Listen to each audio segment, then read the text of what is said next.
আসসালামু আলাইকুম ভাইয়া। আমার নাম ঐশী এবং আমি HS 25 batch. I want to know about your admission journey. কারটা দুইজনেরটাই ঠিক আছে। আমার অ্যাডমিশন জার্নিটা আমি বলতেছি। আমার অ্যাডমিশন জার্নি শুরু হয়েছিল, মানে আমি অ্যাডমিশনের প্রিপারেশন নেওয়া শুরু করি হচ্ছে এইচএসসি সেকেন্ড ইয়ারে থাকতেই। মানে আমি মোটামুটি টপার টাইপের ছিলাম আর কি। সো আমার কলেজ ছিল রাজুক কলেজ। তো ফার্স্ট ইয়ার থেকে পড়াশোনা করতাম, বাট আমি ফিজিক্স ভয় পাইতাম প্রচুর ফার্স্ট ইয়ারে। আসলে ভয় পাইতাম, অপূর্বভাবে ছিল না।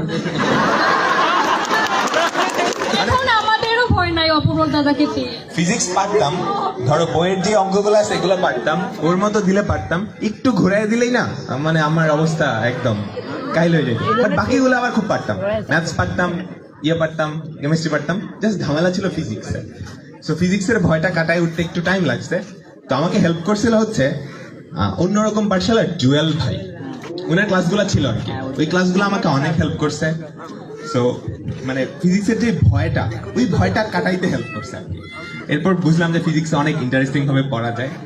তো ওখান থেকে ফিজিক্সের দুর্বলতাটাও কেটে যায়। ফার্স্ট ইয়ার তো গেল, সেকেন্ড ইয়ারে আমি পড়াশোনায় বেশি সিরিয়াস হয়ে যাই, যে আমি কোয়েশ্চেন ব্যাংক সলভ করতাম, তারপর বইগুলো সলভ করলাম। সো আমার পুরা প্রিপারেশনটা সেকেন্ড ইয়ারেই কমপ্লিট হয়ে যায়। মানে এইচএসসির আগেই আমার অ্যাডমিশনের প্রিপারেশনটা মোটামুটি কমপ্লিট হয়ে যায়। সো আমি অ্যাডমিশন টাইমে গিয়ে জাস্ট রিভিশন দিছি আর মডেল টেস্ট দিছি। এটাই আমি সবাইকে সাজেস্ট করি। থ্যাংক ইউ ভাইয়া। আচ্ছা, অ্যাডমিশন জার্নিটা তো বলিনি, জাস্ট আচ্ছা। তারপর অ্যাডমিশন টেস্ট মানে অ্যাডমিশন ফেজটা চলে আসছে। আমার তখন কোনো প্রেশার ছিল না, কারণ হচ্ছে আমার প্রিপারেশন অলরেডি মোটামুটি ডান। আমি এখন জাস্ট রিভিশন দিচ্ছি, মডেল টেস্ট দিচ্ছি, রিভিশন দিচ্ছি, মডেল টেস্ট দিচ্ছি। আর আমি physics, chemistry, maths and biology এই চারটার প্রিপারেশন নিচ্ছিলাম। এর বাইরে আর কিছু পড়ে নাই। ইংলিশ ইঞ্জিনিয়ারিং এ আসে, বাট আমি ইংলিশ পারতাম না অত, ইংলিশে দুর্বল এখনো। সো ইংলিশের প্রিপারেশনটা একদম নাই আর কি। তারপর অ্যাডমিশন ফেজ আসছে, অ্যাডমিশন টেস্টগুলো শুরু হয়েছে। অ্যাডমিশন টেস্ট যখন শুরু হয়ে যায় না, ওই ফেজটা সবচেয়ে বেশি আসলে মানে ড্রাস্টিক চেঞ্জ চলে আসে। ধরো একসাথে অনেকগুলো পরীক্ষা থাকে। ধরো আজকে ঢাকা ইউনিভার্সিটির পরীক্ষা, পরশু দিন বুয়েটের পরীক্ষা, পরের দিন মেডিকেলের পরীক্ষা, এরকম। আমাদের সময় 28 সেপ্টেম্বর ছিল ঢাকা ইউনিভার্সিটির পরীক্ষা, সবার ফার্স্টের এক্সামটা খুবই ইম্পর্টেন্ট। সো এটাতে সবচেয়ে বেশি নার্ভাসনেস কাজ করবে। আর আমাদের সময় তো ছিল ঢাকা ইউনিভার্সিটির, অ্যান্ড বুঝতে পারতেছো খুবই মানে ইম্পর্টেন্ট একটা এক্সাম। তো আমি নার্ভাস ছিলাম। তারপরেও সবাই নার্ভাস থাকে, যে ঢাকা ইউনিভার্সিটিতে ফার্স্ট হয় ও নার্ভাস থাকে। সো নার্ভাসনেসের কারণে ভুল যাতে না হয় এইটা একটু এনশিওর করা লাগবে। নার্ভাস সবাই থাকে, এটা নর্মালাইজ করে, মানে এটা নর্মাল ব্যাপার, এভাবে ভেবে নিলেই হয়। সবাই নর্মাল মানে নার্ভাস হয়। আমরা নার্ভাস হওয়ার কারণে যাতে ভুল না করি। So Dhaka university admission test আমি দিছি হচ্ছে ইডেন কলেজে। আমার সিট পড়ছিল ইডেন কলেজে। এখন ঢাকা ইউনিভার্সিটির এক্সাম দিলাম। আমার এক্সাম মোটামুটি ভালো হয়েছিল। তারপর ঢাকা ইউনিভার্সিটির পরের যে এক্সামটা সেটা হচ্ছে 5 তারিখ। দেখো 28 তারিখ ছিল ঢাকা ইউনিভার্সিটির পরীক্ষা, 5 তারিখ ছিল মেডিকেলের পরীক্ষা। সো মেডিকেল পরীক্ষার আগের দিন ঢাকা ইউনিভার্সিটির রেজাল্ট দিছে। আমি যেটা এক্সপেক্ট করছিলাম তার থেকে অনেক ভালো রেজাল্ট আসছিল। আমি 20তম হয়েছিলাম। তো শুরুর একটা এক্সামে যদি ভালো হয় না, এরপরে আর নার্ভাস কাজ করে না, কারণ তোমার অলরেডি একটা ব্যাকআপ তৈরি হয়ে গেছে। এরপর আমার মেইন টার্গেট ছিল বুয়েট। সো বুয়েটের এক্সামে অতটা নার্ভাস ছিলাম না যতটা ঢাকা ইউনিভার্সিটির এক্সামে ছিলাম। সো মেডিকেলের এক্সাম তো দিয়েছি একদম চিল মাইন্ডে গেছি, বুঝে সব একদম ধূপধাপ দাগায় না, আমরা ওরকম দাগাইছি। ওই যে মানে যেগুলো নাও পারতেছি। আমাদের সময় ঝামেলা ছিল, মেডিকেলে যে ঝামেলাটা হয় সাধারণ জ্ঞান থাকে আর ইংলিশ থাকে, এই দুইটা আমি পড়ি নাই, বাকিগুলো পারতাম। তো বাকিগুলো আমি মোটামুটি সবগুলোই কারেক্ট করছিলাম, কিন্তু এই দুইটা উল্টাপাল্টা দাগাইতে গিয়ে মানে অনেক মাইনাস মার্ক চলে আসে। এরপরেও চান্স পাইছিলাম, আমার যশোর মেডিকেলে আসছিল আর কি। আচ্ছা, 5 তারিখ ছিল মেডিকেলের এক্সাম, 7 তারিখ হচ্ছে বুয়েটের এক্সাম। সো পরের দিন মাঝখানে কিন্তু প্রিপারেশন নেওয়ার কোনো টাইম থাকে না, এটা মনে রাখবা। তোমার যেদিন ফার্স্ট অ্যাডমিশন এক্সামটা ওটাই হচ্ছে তোমার আলটিমেট ডেডলাইন। যা পড়ার এর আগে পড়ে ফেলতে হবে, কারণ যখন একসাথে অনেকগুলো এক্সাম শুরু হয়ে যায় মাঝখানে পড়ার সিচুয়েশনটা থাকে না। আর এটা আমি গ্যারান্টি দিয়ে বলতে পারি যে অনেক দৌড়াদৌড়িও করতে হয়। ধরো তুমি বুয়েটের এক্সামের জন্য ঢাকা গেলা, এখানে গেলা, মানুষ অসুস্থ হয়ে যায় সবাই। জ্বর সবারই চলে আসে, আমার নিজেরও আসছিল। দাদা আপনারও জ্বর চলে আসে না? এটা সবার আসে। মোটামুটি 95%-এরই দেখা যায় একটা অ্যাডমিশন টেস্ট দিছে, প্রথম তো দৌড়াদৌড়ি করছে, খাওয়া দাওয়ার অনিয়ম হয়, আর মেন্টাল একটা প্রেশার তো থাকেই। তো অসুস্থ হয়ে যাওয়াটা খুব স্বাভাবিক। তো এই জন্য অ্যাডমিশন ফেজে যেটা করবা, স্বাস্থ্যের দিকে খেয়াল রাখবা শুরুর থেকেই। তোমার এমনিই যদি স্বাস্থ্যের অবস্থা খারাপ হয়, মাঝখানের ধাক্কায় কিন্তু অবস্থা খুবই খারাপ হয়ে যাবে। এটা ম্যান্ডেটরি। তো 5 তারিখ মেডিকেলের এক্সাম গেল, 7 তারিখ হচ্ছে বুয়েটের এক্সাম। তো বুয়েটের এক্সাম দিলাম, আমার অত প্রেশার ছিল না, কারণ বুয়েটে যদি আমার চান্স না হতো আমি ঢাকা ইউনিভার্সিটিতে পড়তাম। তো প্রেশার যেহেতু ছিল না, পরীক্ষাও ভালো হয়েছে। তারপর বুয়েটের পরীক্ষা দিয়ে 7 তারিখ আমি যখন হল থেকে বেরোইছি তখন মেডিকেলের এক্সামের রেজাল্ট দিছে। তো আনএক্সপেক্টেড চলে আসছে আর কি, আন্দাজে দাগায় চলে আসছে। মানে ওই আন্দাজে দাগায় নেই, বাংলা ইংরেজি পজিশন ভুলে গেছি। যশোর মেডিকেল মাঝামাঝি ছিল। ও বুয়েটের, আচ্ছা হ্যাঁ আচ্ছা। তো বুয়েটের রেজাল্ট দেয় হচ্ছে 19 তারিখ, 19শে অক্টোবর। 7 তারিখ পরীক্ষা ছিল, 19শে অক্টোবর। এরপর আর আমি কোথাও পরীক্ষা দিইনি, এই 3 জায়গায় দেওয়া হয়েছে। আর এর আগে আইইউটিতে দেওয়া হয়েছিল। 28 তারিখ ঢাকা ইউনিভার্সিটি, 29 তারিখ ছিল আইইউটির এক্সাম, তারপর হচ্ছে বুয়েটের এক্সাম, তারপর মেডিকেল, তারপর বুয়েট। এই 4টা জায়গায় এক্সাম দেওয়া হয়েছে। এটাই ছিল অ্যাডমিশন টেস্টের জার্নিটা। দাদা আপনি যদি আপনারটা বলতেন। ও বুয়েটের পজিশন ছিল হচ্ছে, আচ্ছা বুয়েটের রেজাল্টের কাহিনীটা বলি। এটা সবারই স্মরণীয় একটা ঘটনা থাকবে, মানে যারা চান্স পাও বা না পাও, যার ড্রিম ইউনিভার্সিটি যেটা, ওটার রেজাল্ট যেদিন দেয় এটা অ্যাকচুয়ালি সবার জন্যই স্মরণীয় ঘটনা থাকে। আমি শুয়েছিলাম বিছানায়, এরপর আমার একটা ফ্রেন্ড দিছে আর কি, একটা টেক্সট দিছে। আমার আরেকটা ফ্রেন্ড ছিল কাভি, ওর নাম হচ্ছে কাভি। সো ও ফেসবুকে পোস্ট করছে যে ও বইটা অষ্টম হয়েছে। ওর পোস্টটা আমি ফার্স্টে দেখছি। তখন আমার ফোনে ডেটা ছিল না, ফ্রি ফেসবুক চালায় না, ওরকম ফ্রি ফেসবুক চালাইছিলাম।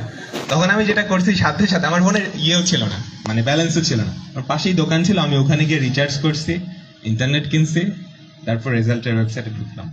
তখন দেখছি যে 15তম হয়েছে। এটা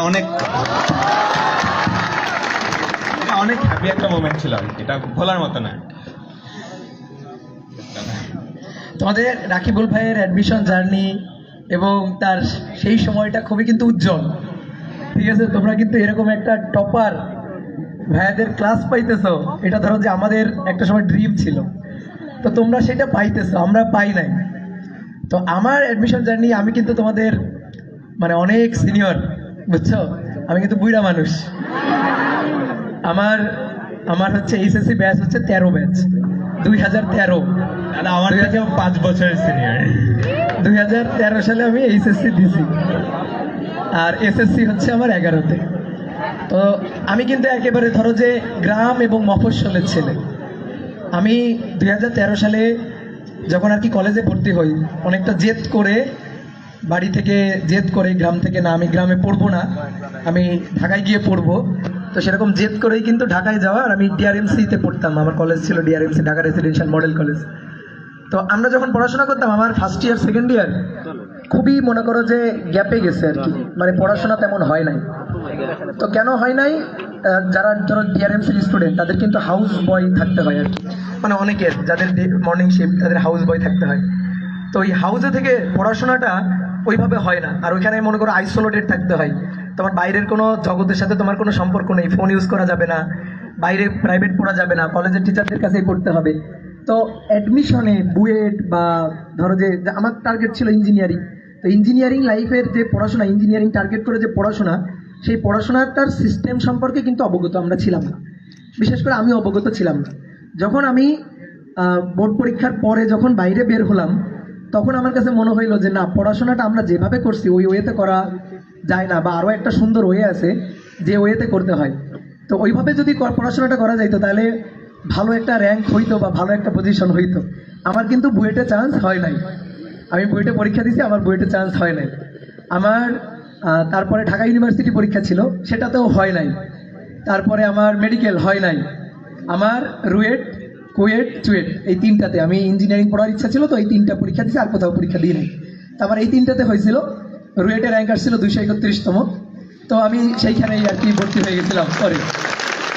তো তোমরা, আমি যেটা একটা জিনিস ফিল করি যে স্টুডেন্ট লাইফে আমি যে জিনিসটা পাই নাই, আমার মনে হয়েছে আমি এই জিনিসটা পাইলে আমি আরও ভালো করতাম। আমি এই জিনিসটা পাই নাই, বাট আমি মনে করো যে এইটুকু নিশ্চিত তোমরা সেই জিনিসটা পাও। এখন বাকি কাজটা যেটা, সেটা হচ্ছে তোমাদের নিজেদের খুঁটে খাওয়া। তোমাদের দেওয়া হচ্ছে, কেউ তুলে খাওয়াই দিবে না, হজম করতে হবে তোমার, খাইতে হবে তোমার। এখন তোমার কাছে রিসোর্স আছে, তোমার কাছে যে জিনিসটা আছে যেটা আমার কাছে ছিল না, ঠিক আছে, যেটা আমি পাই নাই সেটা তোমার কাছে আছে, বাট ওইটার ইউটিলাইজ তুমি ঠিকঠাকভাবে ইউজ করতে পারতেছো কিনা, এই জিনিসটা আসলে আপ টু ইউ, তোমার উপর ডিপেন্ড করবে। তো তোমাদের সামনে সেই সুযোগটা আছে যেটা কিন্তু আমি পাই নাই, বুঝতে পারছো? তো আমি মনে করো যে মানে আমার ইনস্টিটিউশন হিসাবে আমার হ্যাঁ স্বপ্ন ছিল বুয়েটে পড়ার, স্বপ্ন ছিল যে হ্যাঁ ইঞ্জিনিয়ার হওয়ার, বাট আমি একটা জিনিস মনে করি যে রুয়েট আমাকে অনেক কিছু দিছে। আমি আমার এই ইনস্টিটিউশন নিয়ে আমি খুবই গর্বিত, এবং এখন মোটামুটি আমার মনে হয় যে একটা সময় আমি রেজাল্ট দেখে হয়তো কাঁদছিলাম, আমার মনে হচ্ছিল যে হবে না, আমি বাসায় কিভাবে মুখ দেখাবো, বা যে অভিভাবকগুলা ধরো যে আমার উপর ভরসা করে, বা আত্মীয় স্বজন যারা আমার উপর ভরসা করে, তারা তো জিজ্ঞেস করবে রেজাল্ট কি বলবো। আমার মা বাবা বলতে পারে নাই কয়েকদিন পরে, অনেক পরে বুয়েটের পরে ঢাকা ইউনিভার্সিটি পরীক্ষা, মেডিকেল পরীক্ষা, তারপরে গিয়ে মেডিকেলে হয় নাই, বুয়েটে হয় নাই, ঢাকা ইউনিভার্সিটিতে হয় নাই, কোথাও হচ্ছে না, পরে গিয়ে তারপরে রেজাল্ট আসছে। তো এই সিচুয়েশনটা, এটা কিন্তু খুব মনে করো যে কষ্টের একটা মুহূর্ত, কষ্টের একটা সিচুয়েশন। তুমি দেখবে অনেকটা ঘরবন্দি হয়ে থাকবা, নিজেকে আইসোলেটেড করে দিবা, যে আমি লজ্জায় যে আমি কি সামনে যাব কিভাবে, ঠিক আছে, আমি কি বলবো, আমার রেজাল্ট জিজ্ঞেস করলে আমি কি বলবো, বন্ধুরা এখানে চান্স পাইছে, সে সেখানে চান্স পাইছে, আমার হচ্ছে না, আমার রেজাল্ট আসতেছে না, আমি কি বলবো। তো এই সময়টা কিন্তু খুব মনে করো যে একটা স্টুডেন্ট লাইফে খুব মানে কষ্টের একটা সময়, এর মধ্য দিয়ে তোমাকে যাইতে হবে। এইটা হচ্ছে প্রথম কথা, তুমি মানসিক প্রস্তুতি নিবা যে আমার এই সিচুয়েশন আসবে, আমার এর মধ্য দিয়ে যাইতে হবে। বাট একটা জিনিস কি, জীবন থেমে থাকে না, তোমার এই জীবনের এই কষ্টের এই মুহূর্তগুলো আসবে, এর মধ্য থেকেই তোমার একটা সময় দেখবা যে সফলতার দরজা খুঁজে নিতে হবে, যে কোন সিঁড়ি দিয়ে উঠলে তুমি সফলতার দ্বারে পৌঁছাইতে পারবা। লাইফে সফলতার সঙ্গে এক একজনের কাছে এক এক রকম। তো একটা সময় যেটা আমার মনে হইতো যে না, আমি ওই সময়টাতে খুব কষ্টে ছিলাম, বাট আমার মনে হয় যে জীবন আমাকে তার চেয়ে বেশি দ্বিগুণ দিছে আর কি। আমি এখন সেই জিনিসটা আমি ফিল করতে পারি।